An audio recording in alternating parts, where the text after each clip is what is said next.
Bismillahirrahmanirrahim. Assalamualaikum warahmatullahi wabarakatuh. Perkenalkan, saya Yasmin Haya Fadia dari kelas 2 di Hukum Keluarga. Matkul Politik Hukum adalah matkul yang menggabungkan materi hukum juga politik dan keterkaitan di antara keduanya. Lalu di semester ini, selain membahas dasar-dasar politik hukum, juga kita membahas tentang tokoh-tokoh pembaharu hukum Islam. Lalu di tugas kali ini juga saya akan memaparkan resume saya tentang tokoh-tokoh pembaharu hukum Islam. Baik, di sini saya akan memaparkan materi tentang pembaharu Islam, yaitu Tengku Muhammad Hasbi Ashidqi. Tengku Muhammad Hasbi Ashidqi lahir pada tanggal 10 Maret 1904. Nama Ashidqi sendiri diambil dari nama Abu Bakar As-Siddiq karena ia mempunyai nasab dari sahabat Nabi Shallallahu Alaihi Wasallam tersebut dari bapaknya. Profesor Dr. Tengku Muhammad Hasbi Ashidqi ini mendapat pendidikan di pesantren milik ayahnya. Ia menuntut ilmu di berbagai pondok pengajian dari satu kota ke kota yang lain selama 20 tahun. Ia mempelajari bahasa Arab dari gurunya bernama Syekh Muhammad Ibnu Salim Al-Khalali, yaitu seorang ulama berbangsa Arab. Dan pada tahun 1962, ia berangkat ke Surabaya dan melanjutkan pelajarannya di Madrasah Al-Irsyad, yaitu yang didirikan oleh Syekh Ahmad Surkati dari Sudan. Dan Hasbi Ashidqi ini mengambil takhusus dalam bidang pendidikan hampir selama 2 tahun. Dan gurunya ini banyak memberi didikan ke arah pembentukan pemikiran modern.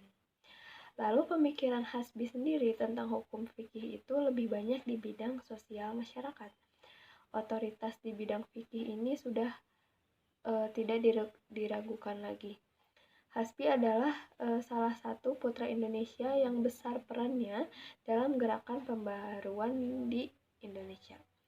Hasbi ini berpendapat bahwa fikih adalah hasil pemahaman mujtahid terhadap hukum Allah yang diwahyukan kepada Nabi Muhammad sebagai rasulnya. Dengan demikian, hukum Allah itu bersifat qat'i dan tidak disebut sebagai fikih, tetapi syariat. Hasbi ini memiliki pemahaman yang luas tentang hal tersebut dan tidak melihat mazhab mana, dan ia terbuka terhadap mazhab manapun.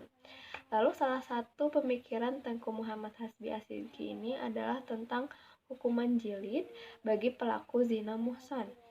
Hukum rajam menurut Hasbi Ashidqi adalah bukan hukum yang berlaku lagi bagi pezina dalam Islam, sebab tidak ada ayat yang menerangkan hukum rajam bagi pelaku zina. Hukum yang muhkam atau umum bagi pelaku zina ini berdasarkan ayat hukum dera Quran Surat An-Nur ayat 2. Maka hal ini didasarkan dari 2 alasan. Pertama, bahwa hukum rajam ini sangat berat diberlakukan sementara tidak dijelaskan dalam Al-Quran. Kedua, bahwa Al-Quran ini menyebut sanksi pezina jilid itu bukan rajam, jadi tidak ada hukum rajam dalam Islam. Sekian materi pertama. Ini saya akan memaparkan materi kedua, yaitu tentang Yusuf Qaradawi. Yusuf Qaradawi ini bernama lengkap Muhammad Yusuf Qaradawi, lahir pada tanggal 9 September 1926 di desa Safat, Turab di Mesir. Ia dibekali oleh berbagai ilmu agama dan keislaman.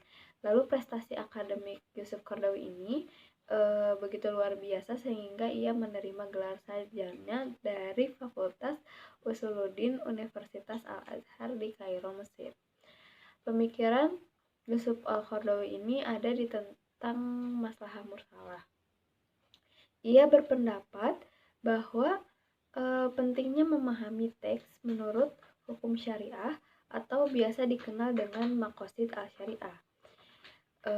mengenai urgensi ilmu maqasid al-syariah ini, beliau pernah mengatakan bahwa saya tekankan kepada siapa saja yang ingin mempelajari hukum Islam dan mengetahui rahasia atau ajarannya, ia harus mengetahui hukum maqasid dan ilat syariah gitu.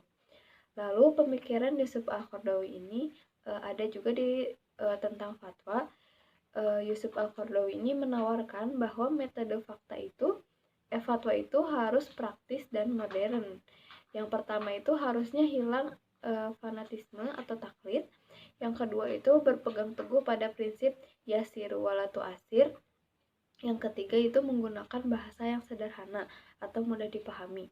Yang keempat itu jangan menjawab pertanyaan yang ditujukan untuk diskusi atau pengujian. Yang kelima itu pilihlah moderasi saat menawarkan solusi.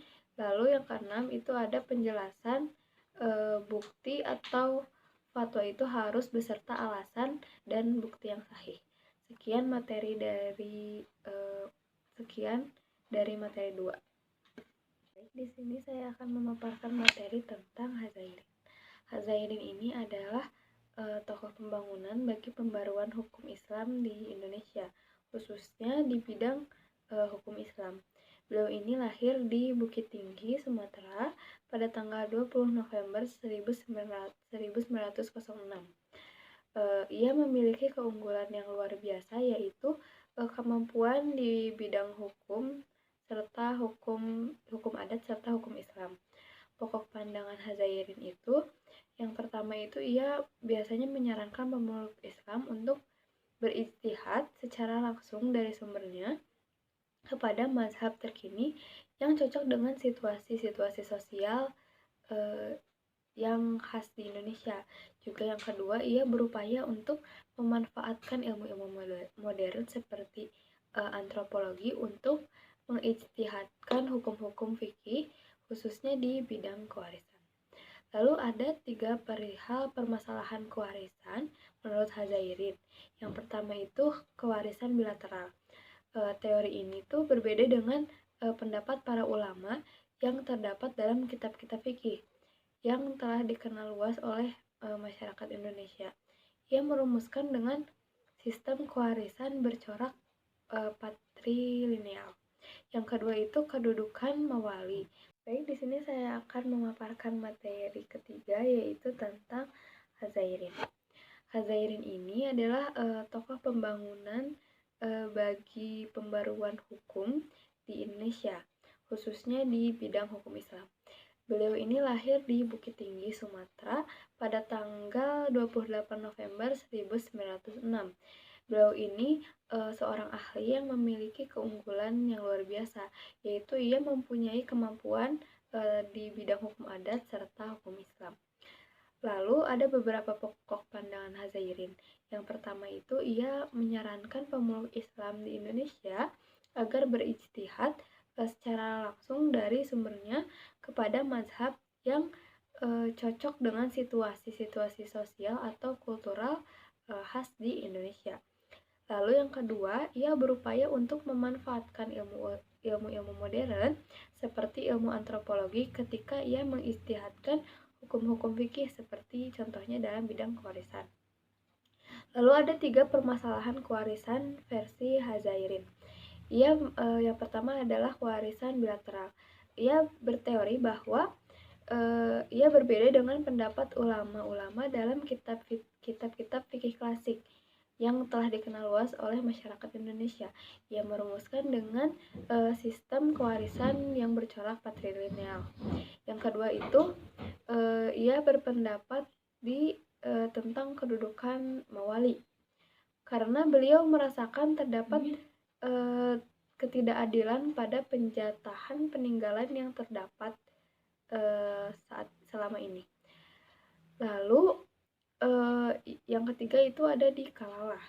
Hazairin ini mengatakan jika dalam Quran surat An-Nisa 176 Allah itu telah menata kewarisan seseorang jika tidak meninggalkan kerabat. Baik, di sini saya akan memaparkan materi tentang Muhammad Abduh. Muhammad Abduh dikenal bernama lengkap Muhammad bin Abduh bin Hasan Khairullah. Lahir pada tahun 1255 Hijriah di Provinsi Garbiyah, Mesir. Ayahnya bernama Abdullah bin Hasan yang berasal dari keturunan Khalifah kedua yaitu Umar bin Khattab. Muhammad Abduh ini terlahir dari keluarga yang sangat sederhana dan begitu taat dalam beragama. Pendidikan pertama yang Muhammad Abduh tempuh yaitu Masjid Al-Ahmadi yang terletak di Tanta. Muhammad Abduh ini juga menekuni bidang-bidang ilmu pengetahuan modern seperti sejarah, filsafat, hukum, juga ketatanegaraan.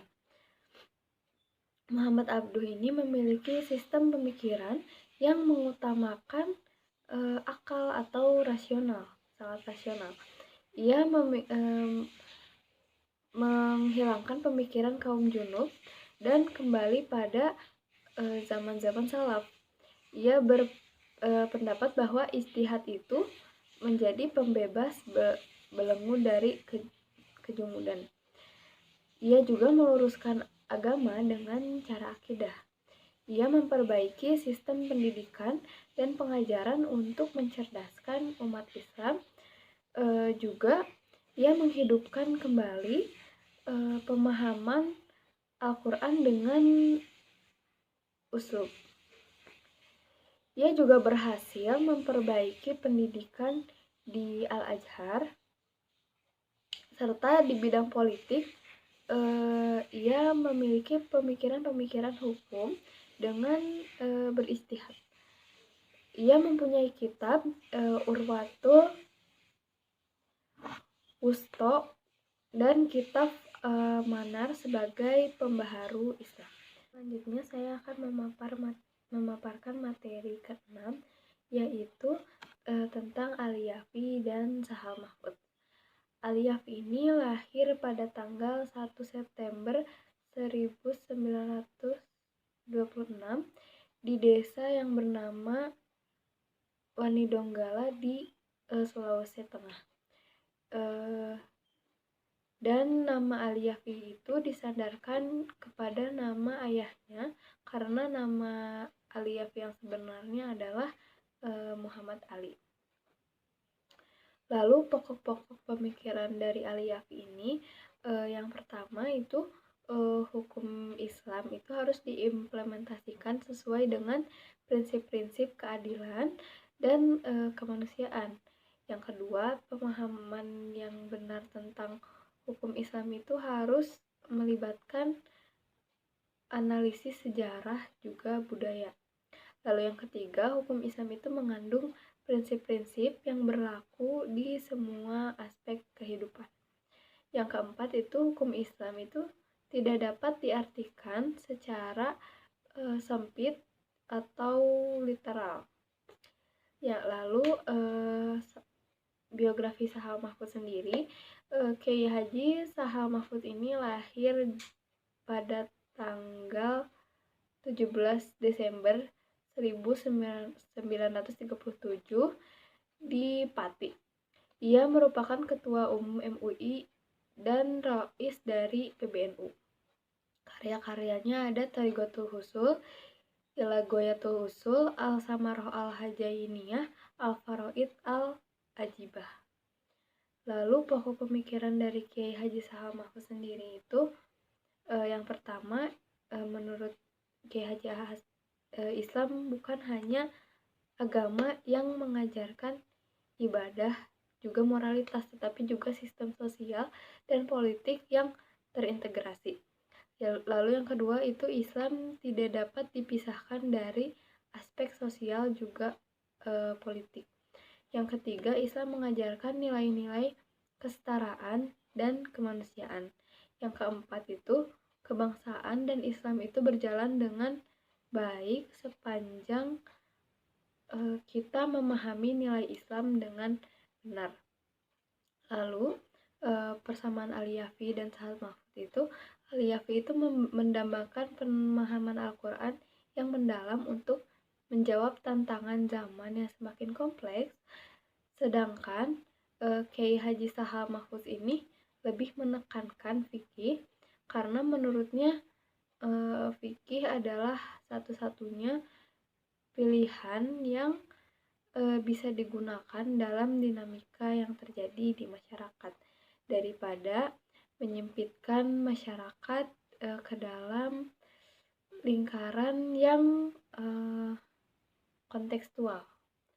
Jadi sebenarnya pemikirannya hampir sama, tetapi Sahal Mahfudz lebih menekankan kepada Al-Quran, tetapi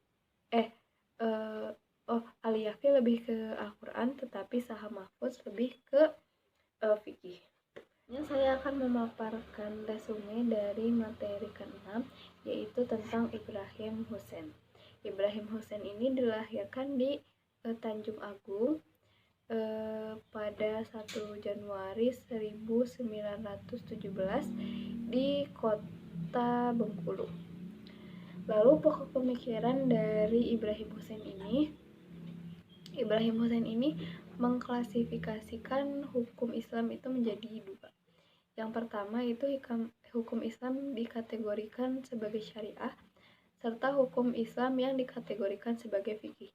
Ibrahim Husain ini merumuskan kerangka pandangan yang bisa ditaksir melalui metodologi untuk melaksanakan inovasi hukum Islam dengan cara analitis.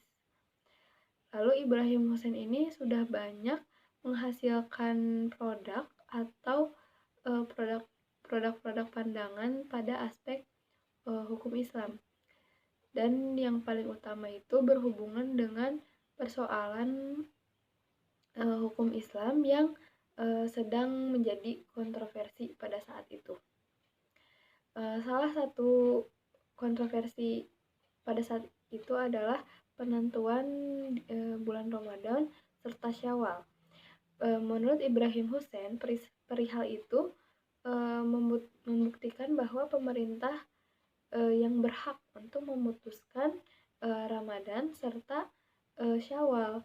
Oleh sebab itu, beliau menjelaskan bahwa memutuskan dini bulan Ramadan atau memutuskan dini bulan Syawal itu tidak terdapat hak atas individu atau organisasi di dalamnya. Begitu. Lalu di sini saya akan memaparkan materi 7, yaitu tentang Munawir Sajali. Munawir Sajali ini lahir di Klaten, Jawa Tengah pada tanggal 7 November 1925.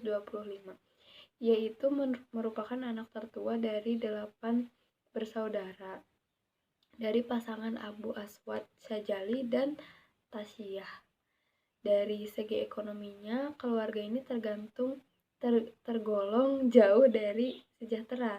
Tetapi dari segi agama, keluarga ini adalah santri karena ayahnya itu mugofir atau sosok santri yang memiliki banyak pengalaman karena mencari ilmu di berbagai daerah seperti pesantren Jamsaren Solo, pesantren Tebu Ireng Jombang, dan pesantren Termas di Pacitan.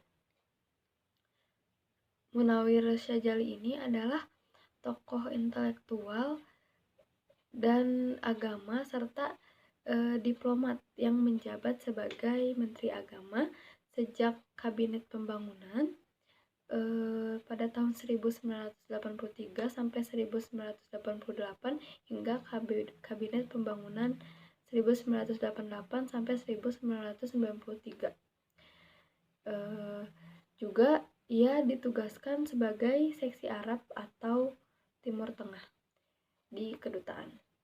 Munawir Syajali ini merujuk pada teori maslahah Al-Tufi yakni jika terjadi perselisihan antara kepentingan masyarakat dengan nas atau dan ijma, maka wajib mendahulukan kepentingan masyarakat terlebih dahulu.